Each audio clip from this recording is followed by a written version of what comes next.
If you own a rescue dog, or have volunteered or fostered for rescues, or simply want to learn more about really useful strategies to help dogs adjust to their new homes, this episode is for you. Both Andrea Dinan and Carla Filies join me for this insightful episode packed with helpful advice for our rescue friends. And if you are enjoying the Bitey Into the Dog, you can support the podcast by going to aggressivedog.com, where there are a variety of resources to learn more about helping dogs with aggression issues, including the upcoming Aggression in Dogs Conference happening from September 29th through October 1st, 2023 in Chicago, Illinois, with both in-person and online options. You can also learn more about the Aggression in Dogs Master Course, which is the most comprehensive course available anywhere in the world for learning how to work with and help dogs with aggression issues. Hey everyone, welcome back to the Bitey End of the Dog. I have not one, but two special guests with me this week. We're going to be jumping into the topic of rescue and all of the things we can do to help rescue dogs and their people. So I've got Andrea Dinan and Carla Filies with me this week, and we're going to be jumping right in. So welcome to the show, guys. Thank you so much for having us. Yes. I'm excited for this episode because I got started in rescue. So anybody that's known me for a while has, I always tell that story where that's how I got my start in training and behavior is, doing the typical fostering, and then they start sending you more difficult fosters as they start to learn you're an experienced foster home. So that kind of whet my appetite for behavior and then eventually aggression, because to help the dogs, I realized that one of the best things you can do is really just help them with their behavior issues that got them sometimes into rescue in the first place. So I'd love to hear more about how you guys got into it. How did the rescue plan come about, and what got you into all this wonderful information you're putting out there? That is, it's one of the silver linings of COVID. So because we were shut down, and also because so many rescues were coming into the city and we're getting calls and emails trying to help these rescues adjust, Carla and I had some time, and we worked so well together that we thought, well, let's help these people and let's answer some of these common questions that we have, and also support some of the rescue organizations that are reaching out for help. Yeah. So Andrea got a message from a woman named Lorraine, and Lorraine reached out to us. It was right at the beginning of the pandemic.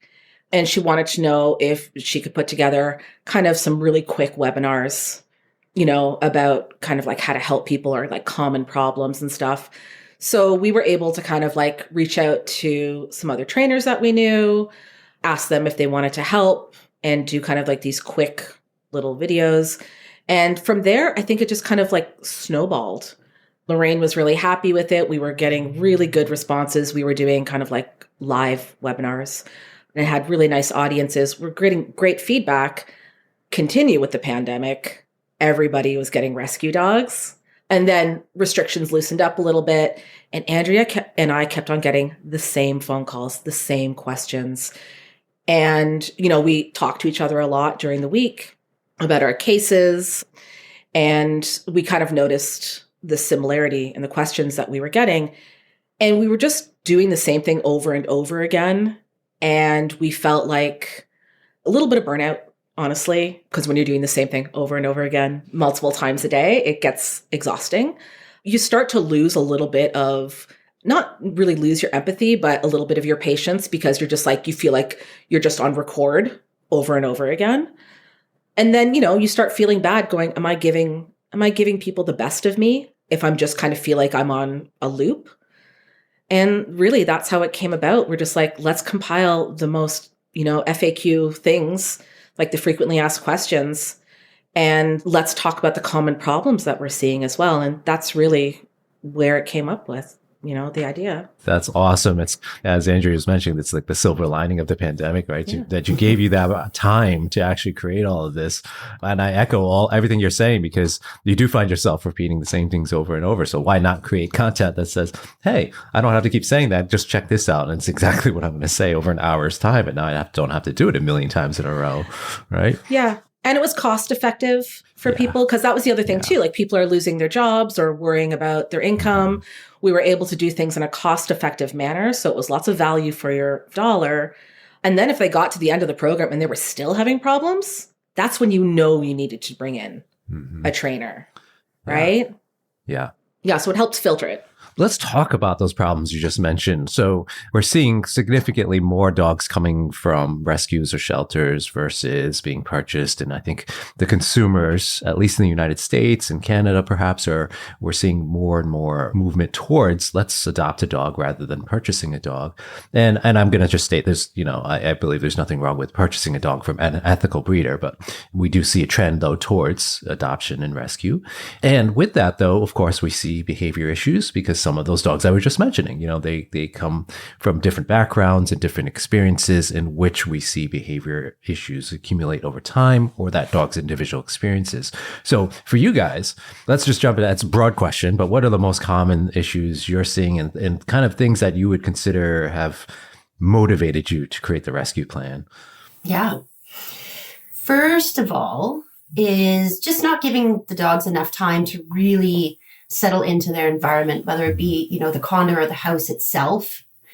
I think a lot of people, they're really, really excited about their rescue, and we put them into situations or environments that are overwhelming, which can cause the reactivity and the stranger danger and stress and anxiety.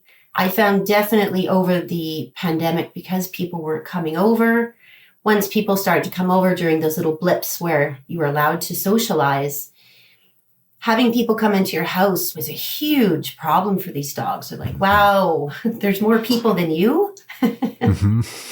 And of course, living in the city, having dogs who are coming from, northern Canada even, and then coming to Toronto, that's a culture shock in itself for the dog, all the noises, all the people, all the other dogs. So I think a lot of it is really adjustment and helping the dogs feel comfortable where they are and build confidence. Mm. Yeah. I think to piggyback on that too, everybody, for the most part, who I've experienced in rescue, everybody has such a big heart, right? The rescue groups, the people that are adopting. And I think it's innately in our nature to want to try to love things better. And so, again, it's that thing of, I just want to do the very, very best for you, which I love. No arguments from me on that. But it's like sometimes we just don't allow the dog, like Andrew was saying, to acclimate a little bit before we start getting overly familiar. One of the analogies I use with a lot of my clients is like a too handsy date.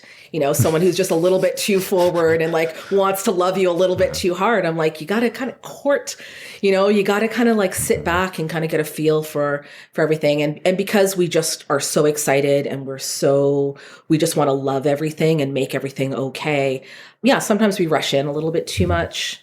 And as Andrea said, the living in the city thing, we live in a very, very dense city, lots of condos, lots of 500 square foot boxes in the sky.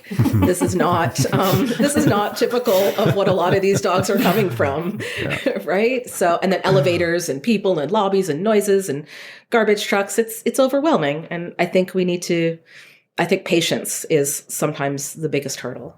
Yeah, I don't think I've ever heard that, but I love that. The 500 square foot boxes in the sky. That's brilliant because it's so, when you think about it, you're like, wow, that totally makes sense because that's exactly what it is to a dog. To us, it's a home or apartment, but it's just, it totally makes sense.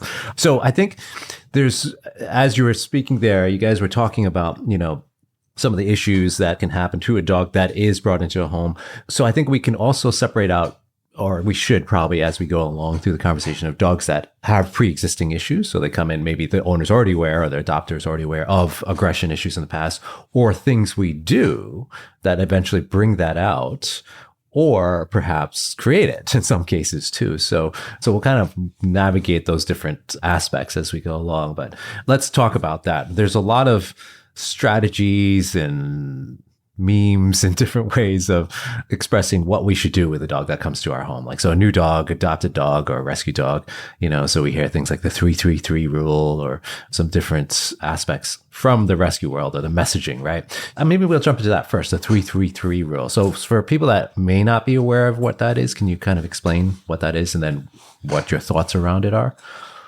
Yeah. So the 3-3-3 rule tends to be 3 days, 3 weeks, 3 months.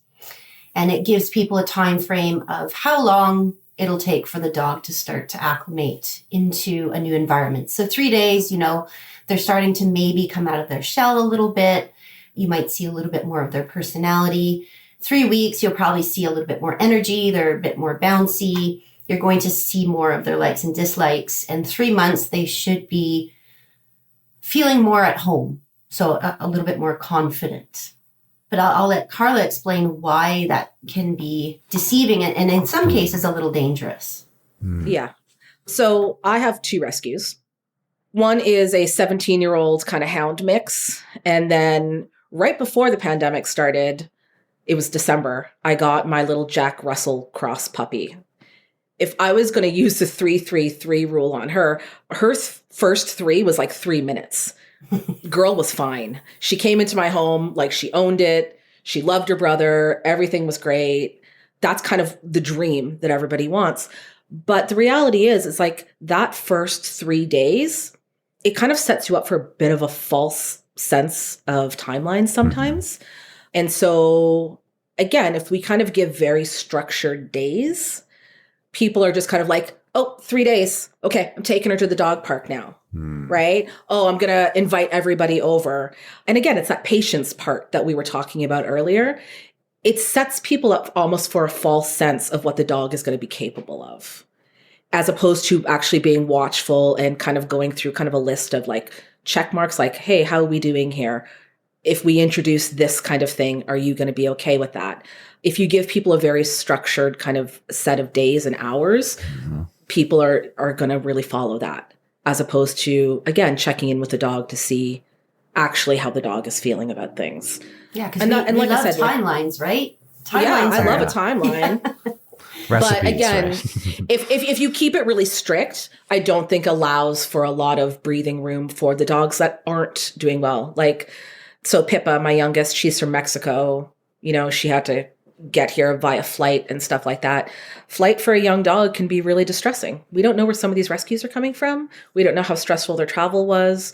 There's a lot of I don't knows, right? So then by the time they get to your house, I don't know where your stress level is. I don't know what your experience is.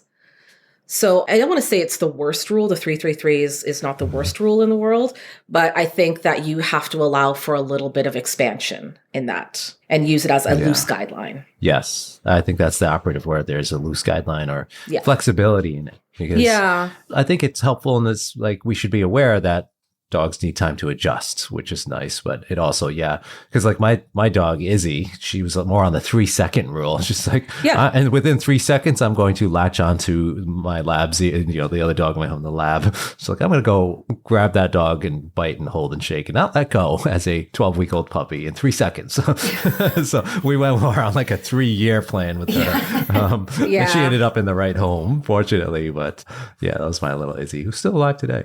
But so what other things that are you seeing that you think could be adjusted for or that we should be aware of when we are talking about dogs that are coming from rescue? Well, I think the hard part is we may not have a history or like a very, the dog might have lived here and sometimes don't even know what kind of dog it is. So if you want to work with the dog without knowing what their likes, what their fears are, that can be really tough. And also, genetically, what would they like to do? Are they a guardian dog? Are they a herding dog? Are they a hunting dog? To try and get them into activities that might help to decompress them a little bit. I think that's tough for people because a lot of people think that all dogs will like the same thing. Here's a ball, go fetch it. And so many people say, well, I got the dog a ball and it doesn't know what to do with it, or toys, or anything plastic, or because maybe the dog's never seen those before. So finding out what the dog likes and how we can help them through these, get some fun activities to help them have fun and realize their space is safe can be difficult for people as well. How about you, Carla? Do you want to add to that or? No, I think that's about it. I think teaching, obviously creating safe spaces, bonding exercises, creating confidence building activities. It's really funny. A lot of people we walk around with shoes on our feet all day long. We don't understand that we touch so many different surfaces. A dog is like going through hardwood floors, carpeting, tiling, stairs, gravel, asphalt. Yes. And it's a simple thing. That's just an example. But these are things that that dog may never have experienced in their life. And every time they take a step, it's a new sensation. You know, it's like we talk about these things kind of like, I don't think you guys are considering all of the different elements that are going into the new experience. Yeah. So yeah, again, it's just allowing the dog to kind of like acclimate to all things, smells, touch, sound, and getting that brain working through really nice enrichment activities. Andrea is really masterful at using kind of space, like games that require a lot of space, like with flirt poles. I use a lot of trick training to kind of, again, connect through space, like safe space, but also through like positive interactions to kind of create that bond that doesn't include, you know, always playing tug or wrestling on the ground. Yeah. I was going to say, it's like you have to put yourself in their shoes, but that would actually be the wrong kind of phrase for that, right? They don't have shoes. But you were talking about like different substrates and like, so for me, like I remember some of the rescue dogs that a lot of them come from the South or Southern states in the US. And in some of those homes, there's no stairs. There's no, it's like there's 3 or 4 stairs to get up to that single level, but there's all single level homes. Yeah. They don't know how to use the stairs sometimes. Something you don't think about, but I've had so many cases where I actually had to teach the dogs, you know, because my previous home was, it had 2 floors, but to get down to the backyard, you had to go down the deck stairs. And some of them were like, what is that? And why is it so scary? You had to help them, like, you know, to shape them to use the stairs. Just so those are the things. And sometimes you don't have the back of the stairs, so it's completely see-through. And it's like, what they're seeing is just like space that goes on for miles on like a really thin little board. And or even just collars and leashes themselves. Some dogs have never had one on. And so, we're talking about different textures and putting on equipment and going downstairs and lobbies and elevators. And, you know, when you put yourself in the point of view of the dogs, I just look at some of them and go, wow, how do you guys get over this? This is a lot. Yeah. I lived in South Korea for 1.5 years. And I'll never forget the first week I was there. I didn't know anybody. I was there to teach English. I couldn't speak the language. I lived in literally, I think my apartment was the size of this room. I cried when I walked into it because I'm like, I have to live in this. But that's what people lived in there. And then one day there's this noise. I woke up to a loudspeaker and I actually have in the first part of the rescue plan what it sounded like. And I thought we were going to war. Because, of course, you know, I'm near the border of North Korea. So, so I woke up, you know, I texted my my principal and I said, what is that noise? Is everything okay? Should I get out? And she goes, oh, no, sorry, I forgot to tell you. It's just the fruit truck that goes around every morning announcing the deals. So, but here I am like hiding under the bed, you know.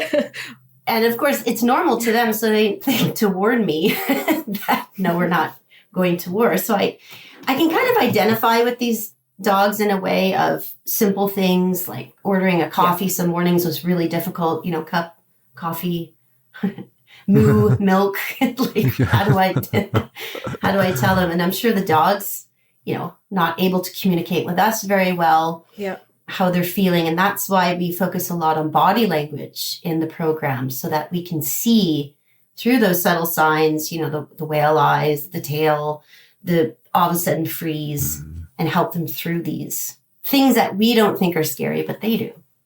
Yeah. That's such I think a great story. Not that it's great that you were going through that tough time, but it's a great sense of us relating. You know, we can really understand and see it through your lens there of how a dog might experience that, especially moving to a different environment. And we have to think about that, of where the dogs come from. Their world could be completely different in that 500 square foot box in the sky versus, you know, having 5 million square feet of acreage to roam around on, maybe in their previous environment.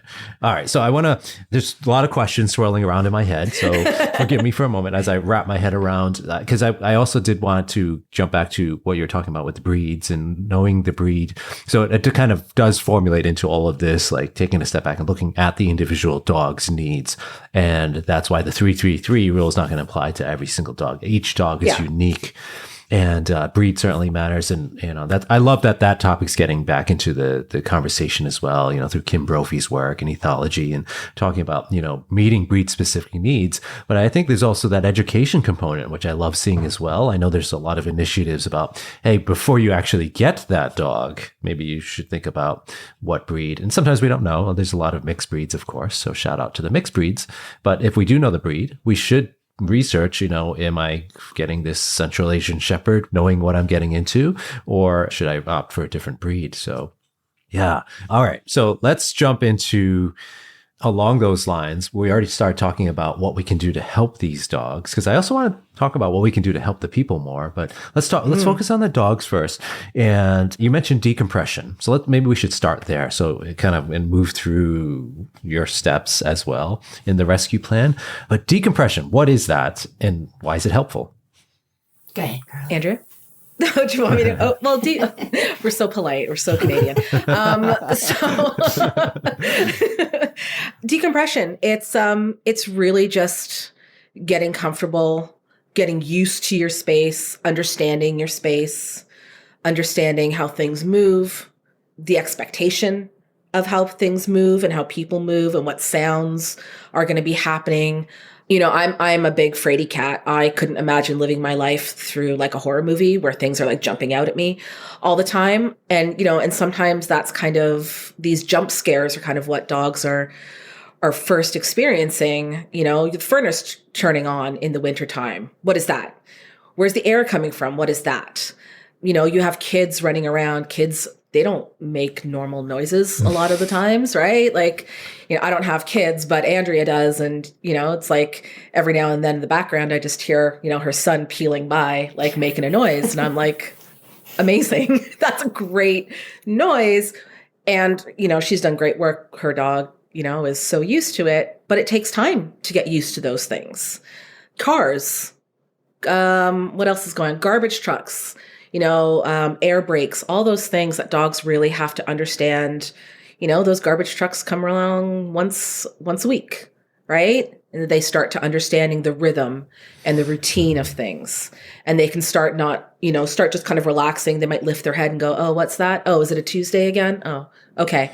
And that's kind of where you want to get, where you're not having these jump scare moments and things just start to be routine sounds and routine movements that they can predict. Because consistency is actually what's going to help these guys build trust and confidence. Yes. And so I think if we were to look at what's happening there, we might argue that there's some desensitization, maybe some habituation to the environment as well. Yes. So maybe, Andrew, you can answer my next question is like, what do we do giving that time for the dog to decompress? So they're in our home for the first few days or 10 days or whatever it takes.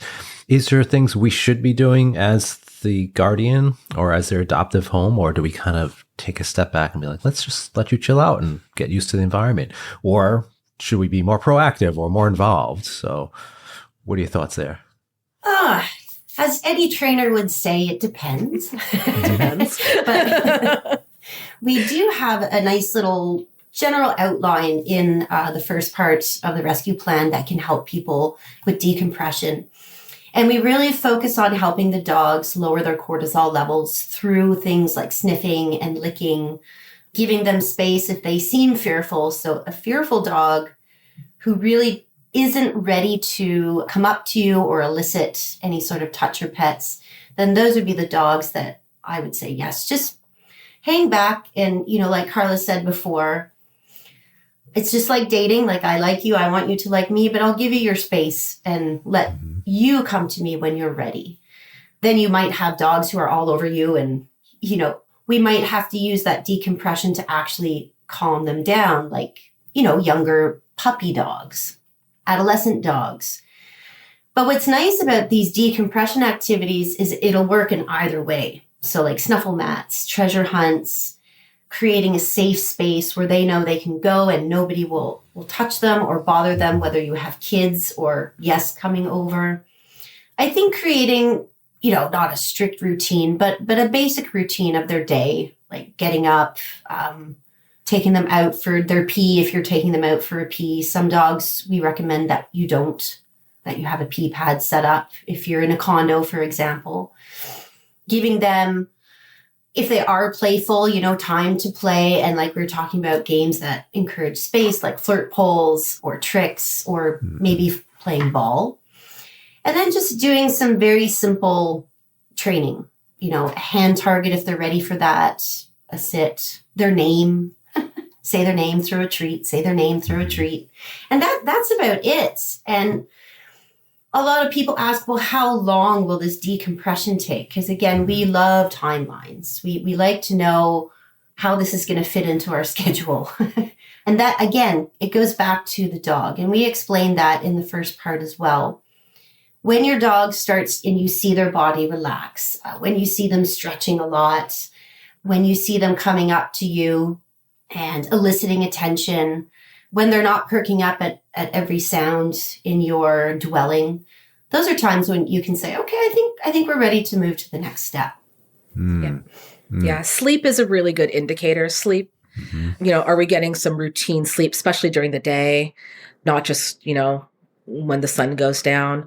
Do we have a sleep routine? Do we have a food routine, right? Is the dog doing its daily functions to actually fully relax, to eat safely, to sleep safely? Those are really good indicators to us that, okay, we're probably going to be ready to move on to some other things. Yeah. Yeah. And this gets me thinking about resiliency as well. And that, any animal or human, as far as being able to cope with stress. So resiliency is sort of being able to deal with those life stressors or those moments. And it doesn't matter what dog it is, going to a new home and being shifted around without kind of knowing what's next. Because at least when we go to a new home, we know that maybe we're just visiting somebody for dinner. We're not going to be there for the rest of our lives. But for dogs, they don't know, right? And so at any time, it's going to be stressful. I always remind people, my clients, that too, is like any change in the environment is going to be stressful. And I kind of use myself as an example sometimes. If you asked me 10 years ago, hey, Mike, I'm going to get you to a workshop in New York or DC or something like that. So you got to fly out there and I would have been a wreck. It would have taken me days. I would have been like, all right, I got to get there 3 days before so I can acclimate, decompress, get used to the routine. And that's just a couple hundred miles away from me. But so it took time. I mean, it took a long time for me to get used to, all right, traveling. And we have to think about that for dogs. We don't even think about a time zone change sometimes. Like if I fly somewhere that's like 4 hours or 10-hour difference, it takes me days to catch up to my, my circadian rhythm, to get sort of reset a little bit and decompress in that environment. But now, of course, because I built the resiliency over time, it's like I've been shifted around to 50 different, probably hundreds of different homes now too, but because I know what to expect. But I think that resiliency is important to understand because, now I can, let's say, fly to Japan or something like that and kind of know what to expect. It gets easier. But we have to kind of look at the dogs in the same way. So do you think if somebody is like, what do we look for, guys? So all right, so how do we know when the dog is decompressed? So you mentioned like some of the behaviors, the stretching, the relax, but let's maybe dive deeper into that. Do you see like particular behaviors or patterns or interactions with the person that you would say are, okay, this dog is feeling pretty good here? I think we can start to go into some of the next steps we're going to talk about. Play. Initiating play. And I say to a lot of my clients, like asses and elbows. When you see a lot of elbows going down and butts in the air, that's when a dog is like really trying to draw you in to their game. And that's a great invitation. That's an invitation that makes me happy every day when I get it from my dogs. And dogs who are super stressed probably won't feel like playing like us, right? No, play is not. That is not on the menu for dogs who are stressed. Obviously we want to look for nice, relaxed features and happy ears and eyes and relaxed panting and bellies up, stuff like that. That's the happy dog scenario. For dogs that aren't quite there yet, are they still kind of going away and like moving as you're moving?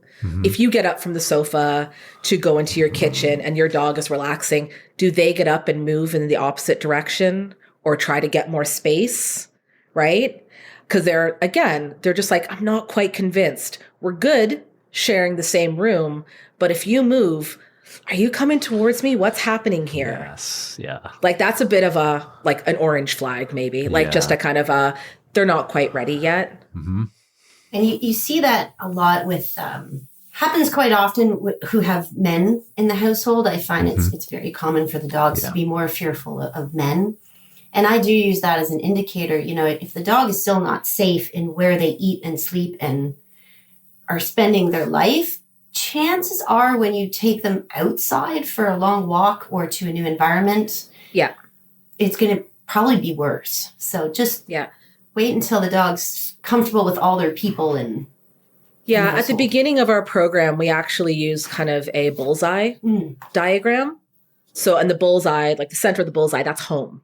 Okay. And each ring out of that is further away from their safest spot. Right. So if the dog is starting to give you, you know, butts and elbows in the home, now might be the next time to start seeing, hey, how are we in the front yard, in the backyard, and the lobby of the building, like, or in the hallway of the building that we're living in. Like, let's change the environment, not drastically, slightly, just the next ring out. And let's see if that translates. Let's see how long it takes you to acclimate to that new space.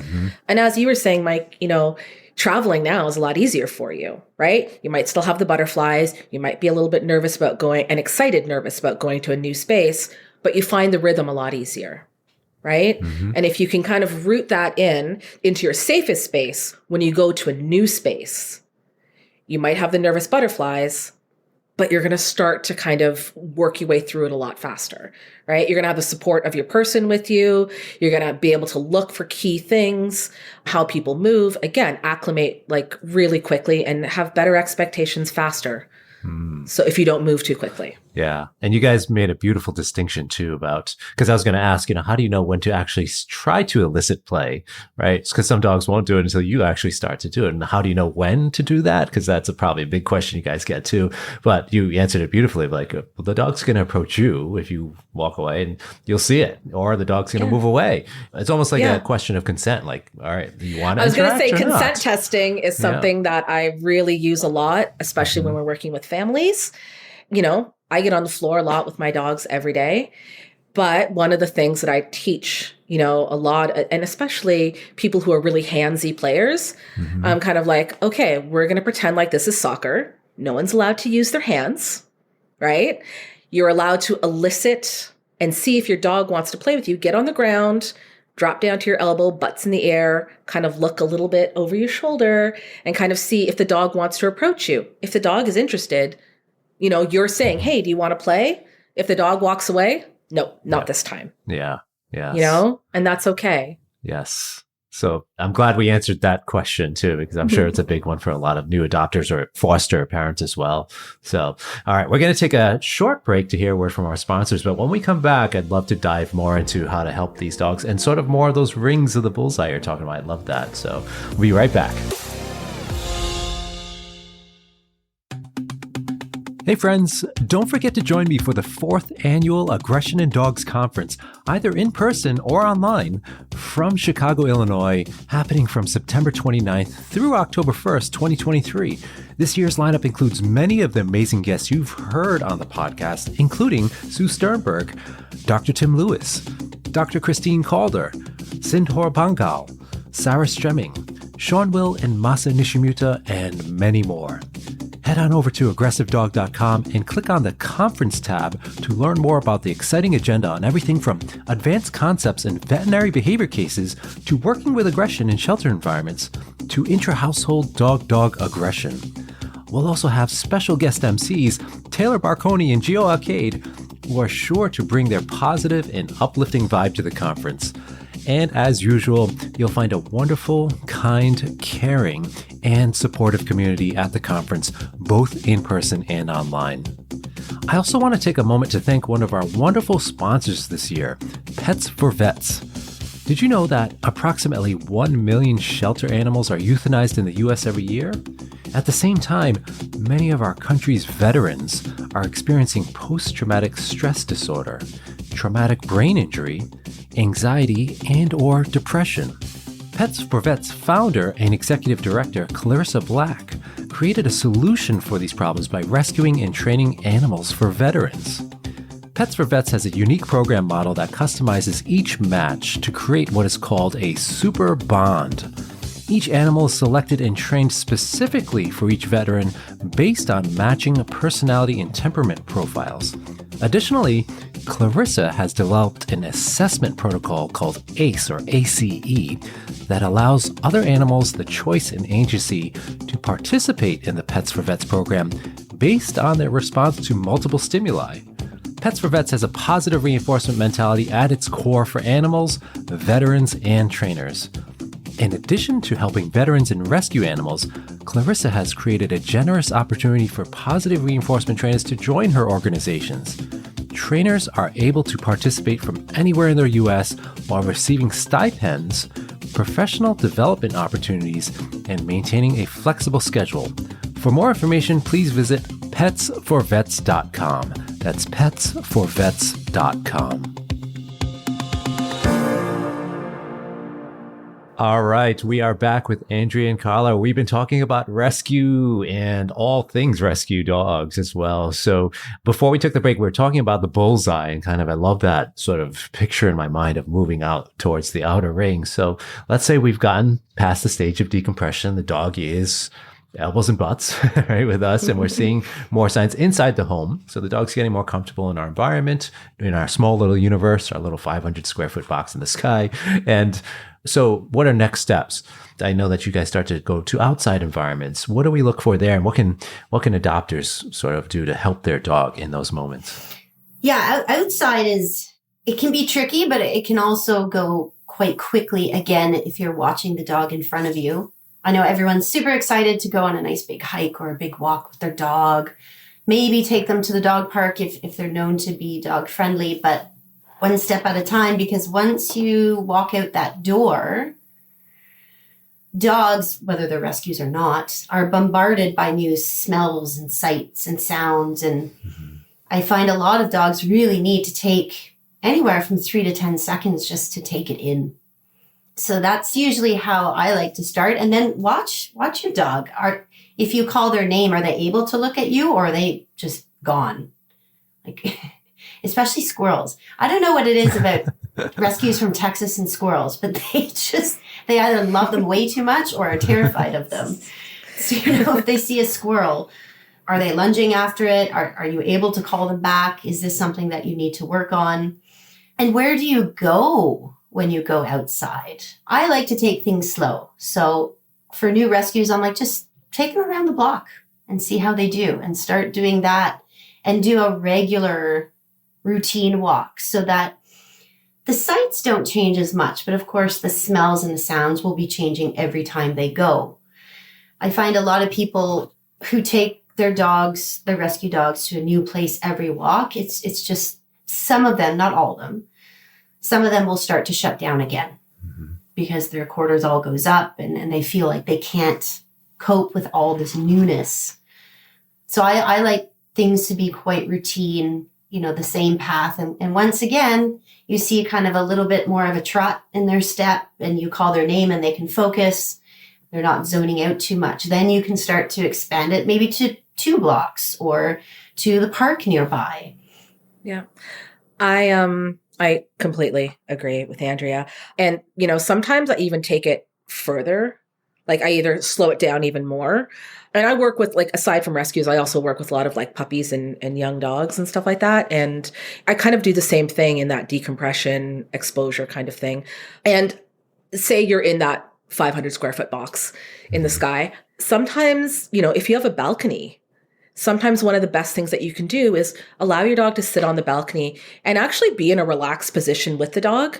So you sit down, the dog's looking out, kind of experiencing, watching the city from, again, space is such an important thing for dogs. And if a dog can observe something in a safe way, so you have a balcony, it's just you and the dog, and they're looking and they're seeing and they're smelling everything and they're hearing things and they're sensing, we live in a 4-season country, right?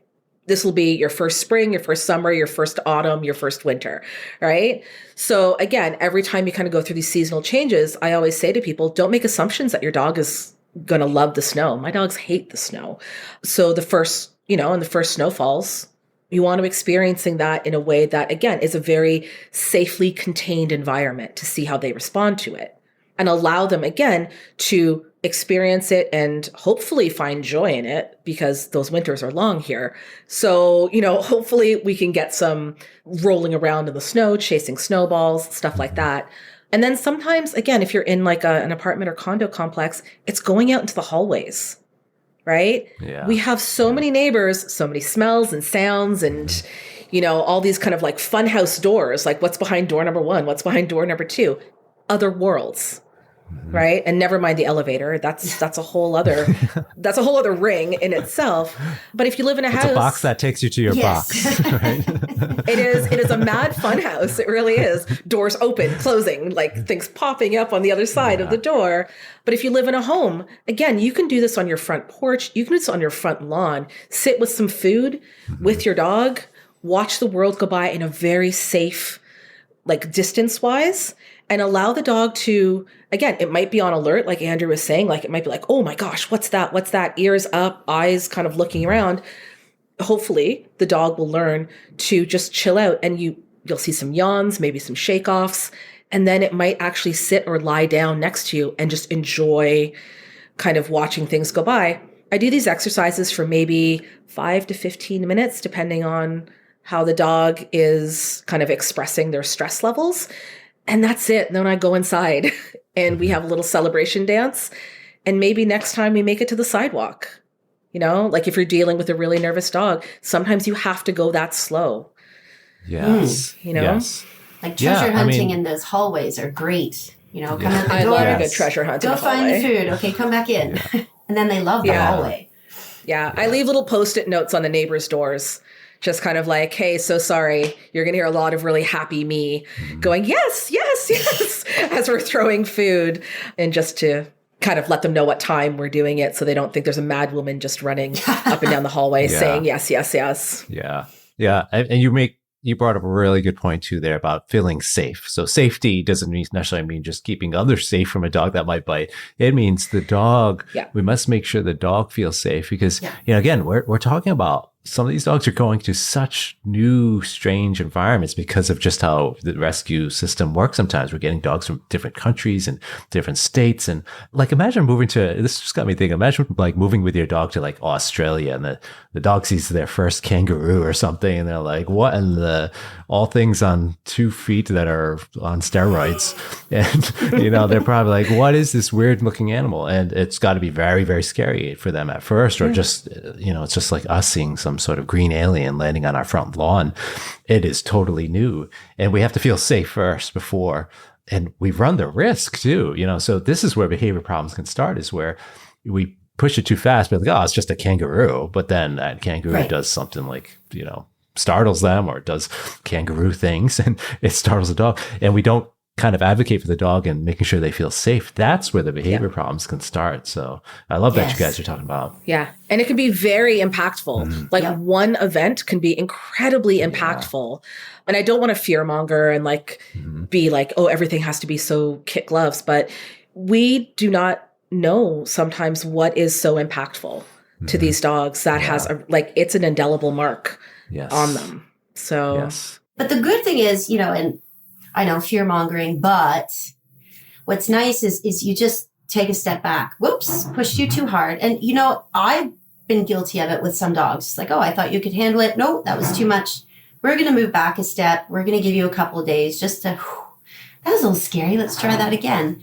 And again, going back to resilience, that's how you build it. Like, oh, that was too much today.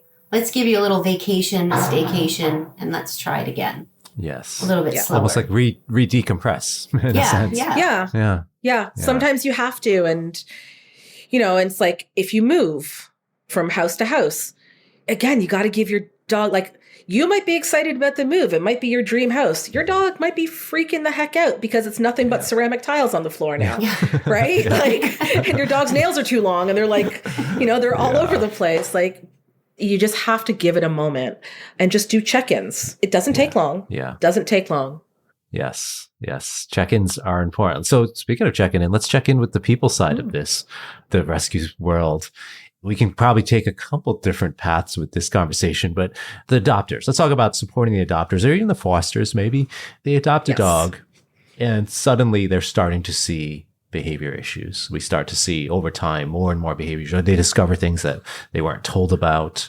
So kind of a big, broad question for you guys, but what are your thoughts on that and supporting the adoptive families as we navigate these journeys with all of these rescue dogs? Again, it depends. But big question. Yeah. I've had situations where I've had to say to the family, this is not the right dog for you, because the dog is just not thriving, or, the environment, it's taking too long. Maybe some family members just don't have the patience to go through the decompression. So whenever I work with clients, I make sure that their needs and their emotions are also taken in account with this dog. It hasn't happened often, but there's been a couple of times where the dog is just not getting along with one family member. That family member is getting upset, and it's creating a whole stressful environment for everybody in the household. And that's not what it should be, months into having your rescue or any dog. Otherwise, when things are going well, I really want people to see the small things that their dog is getting used to. Let's not look at, having those loose leash walks in the sunset with other dogs in the park while kids are playing. That's awesome. But we might just have to celebrate the fact that you were able to get the leash on the dog today. Good for you. You did it. Yes, the dog is happy with that. And I like to create, little small steps for these people so that they can check it off and say, yes, we are making progress. Yeah. Yeah. I call those small goals, big picture kind of moments, where it's like you kind of have to break things down and understand that we are moving the boulder forward a little bit. I'm a big advocate for fosters. I love my foster people. I think fosters are incredibly important. And, I always worry that fosters are going to get burnout. Because as you mentioned right at the top, the more you do it, the more challenging of a dog you get. Yes. Because they're like, oh, Mike can handle it.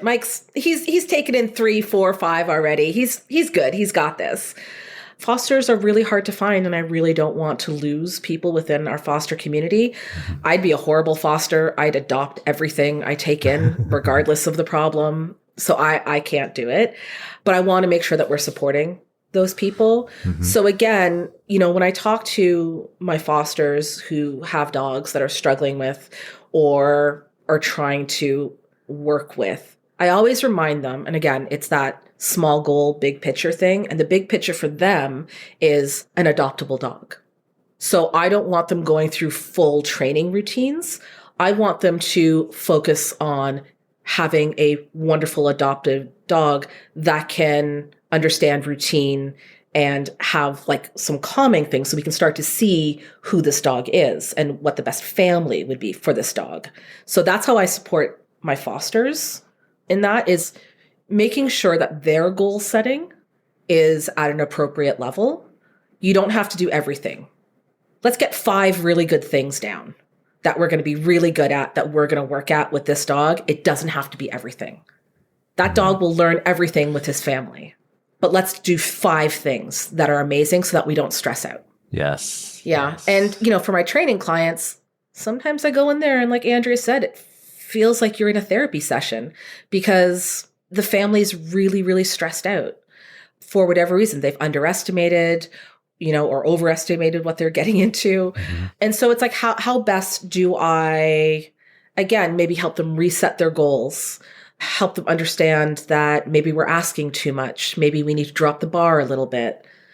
Take the foot off the gas, take the pressure off of them, and really hear about what their frustrations are, what their struggles are. And again, have just as much empathy for that end of the leash as the 4-legged thing at the end of the leash. It flows both ways.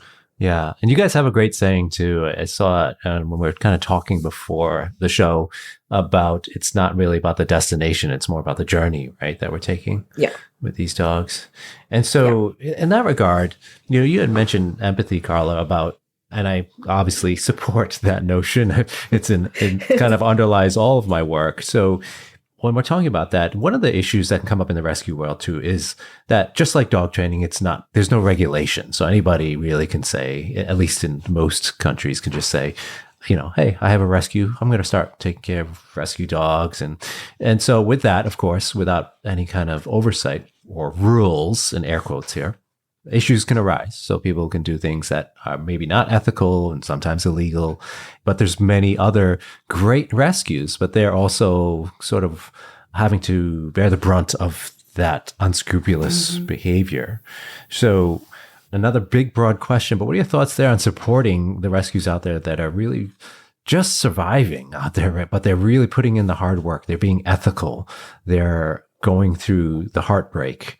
They're the ones doing the hard work out in the field or fostering dogs or navigating the conversations with potential adopters and going through the adoption contracts. And, there's just so much to it that sometimes the public doesn't see. So what are your thoughts there? Just let's throw some shout outs to the rescues that we love. Yeah. And that's not so much anymore, but it was a huge topic a couple of years ago in this city. And we were fortunate enough, Carla mentioned Lorraine earlier in the podcast from Speaking of Dogs, who is just a leader in... Just a fantastic human. Yeah. The support that she provides, the fosters and adopters. And of course, everyone takes the rescue plan because she thought that this was, such a nice central way to get everyone learning and on the same page. And you're right. There's a lot of, smaller rescues that do things with both ends of the leash in mind. So they're supporting the people, if it's not working out, if the people are stressed, they are okay to say, it's fine. We're going to help you. There's another dog coming. Let's try to switch this up so everybody feels more comfortable. Yeah. The vetting is great. I guess, you really have to ask the rescues some questions. They ask you questions, but you have to ask, like, what happens if this isn't working out? Or what kind of support will you give me if I'm, the next morning going, what did I do? I don't know what to do with this dog. Like, can I talk to somebody? Or is there someone who can walk me through what to do? What kind of training? Or is it all a lot of marketing and then you sign up and pay your money and you get a dog and then that's it? Which can happen. Yeah. I'd like to think that people who get into rescue have some of the biggest, kindest hearts, right? They are all heart as they're moving through the world and they want to do good for these dogs. And I'm not saying that they don't, but you only know what you know. You only know what you gain through experience and through mistakes. So yeah, people are going to fall and they're going to have mistakes and they're going to do the wrong thing, but they're going to learn and bounce back from it. So again, I think giving grace to newer, smaller rescues that maybe don't have all the resources, but they're trying and they're reaching out to us, reaching out to other rescues to help. But yeah, like Andrea said, interview your rescue just as much as they interview you. Ask the hard questions. What are you going to do if after a couple of weeks this dog isn't working out? What happens if there's aggression with another animal in my house or they don't like children? We know how hard it is to properly vet a dog behaviorally, right? It's almost impossible in a rescue situation, right? High stress all the way across the board. We're not seeing the truest colors of this dog and kind of what their full potential is. So yeah, we're peeling back layers of this onion of a dog's behavior. And sometimes we're going to hit kind of a not so rosy patch on that. And do we have support to deal with that? Hopefully that's kind of where Andrea and I can come in and help and deal with this. Part of our rescue plan is that, so it's not just the recordings and the training outline that we do, but we also do free Q&As. All you got to do is sign up. We show up. You can send us your question in advance, give it to us on the fly. We're going to help you with the challenging problems. Walk us through it. What are you dealing with? How can we help you? And we offer that to anybody who signs up with our program, like free of charge. Like you get our time for an hour and a half to ask your questions. That's an amazing resource. Yes. Yeah. And I think it's hard for the rescues because they see the dog usually before it comes to the home. And they're sometimes in, whether it's a kennel situation or a veterinary situation or an outdoor holding space for dogs. And I do feel bad for some rescues because they give an idea of the dog's personality and they show videos and, dog's like, yay, life is awesome. And then it comes here and it's had all that trauma from, being put in a crate in a plane and put it on a truck. And then, it's winter and what the heck is this white stuff? And some people get upset with the rescue saying this isn't what you said. Well, there's been a lot of stuff that the dog has gone through before getting to you. And we can't guesstimate the resilience of the dog. Right. Yeah. Right. So the rescues are in a hard place. I feel for them a lot. Yeah. Yeah. Yeah, we have to remember we're not buying a used car, right? We know the wear on the tires and, Look, no, I bought my fair share of used cars. Trust me, that doesn't always go very well either. Yeah. but it's true. It's like we can't just, crack open the hood and look underneath and see what's there. This is, a living, breathing entity that's had experiences, good or bad, and we don't know how they're going to do in those environments. Yes. So it's understanding for all. It's a great way to kind of wrap up this topic. But I do want to point people to where they can learn more about the rescue plan and anything else you guys are up to. Very exciting news, right, Michael? So we, Carla and I obviously follow you. We follow Kim. We follow Laura. And we never get some speakers up here. So, and unfortunately, I don't know if we can travel in the next little while. So we thought, well, why don't we ask Mike, Kim Brophy, and Laura Donaldson if they'll come to Toronto and speak to us about city dogs, which does tie into rescues as well, and how dogs in general, whether they're rescues or not, are just really having a hard time with the density and the busyness of the city and how we can help them. So yes, we have the Dogs in the City conference coming up September 22nd, 23rd, 24th, which is so exciting. Live. Actually see you in person. I know. We're so excited. I'm so looking forward to it. And then obviously you can also go to educanine.org. That is our website. Our rescue plan is available there.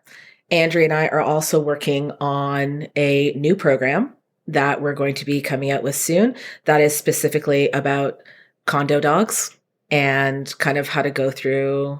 Condo Canine is going to be the next program that we come out with, which is going to be hot on the heels.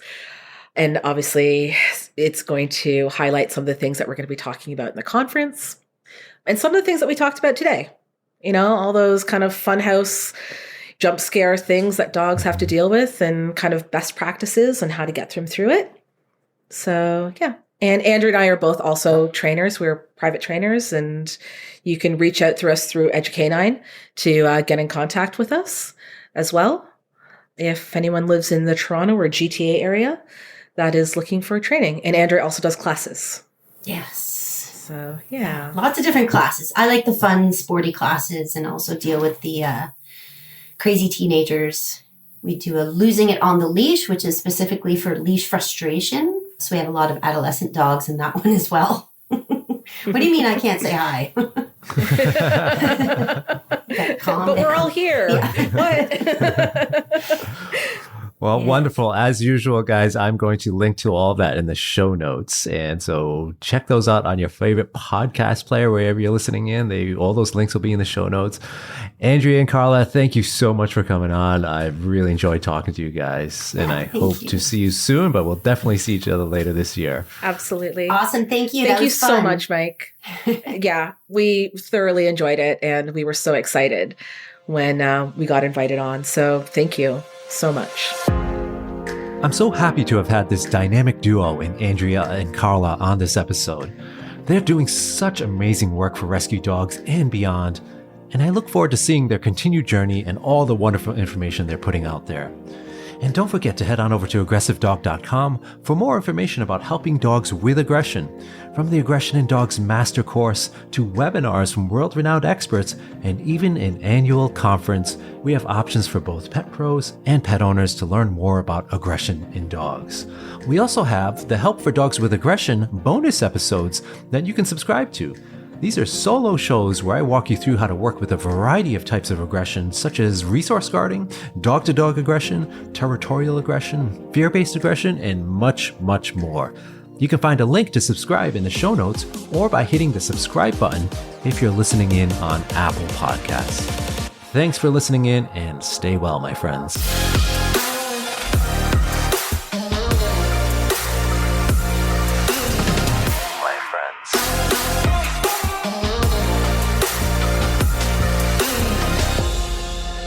What in the all things on 2 feet that are on steroids?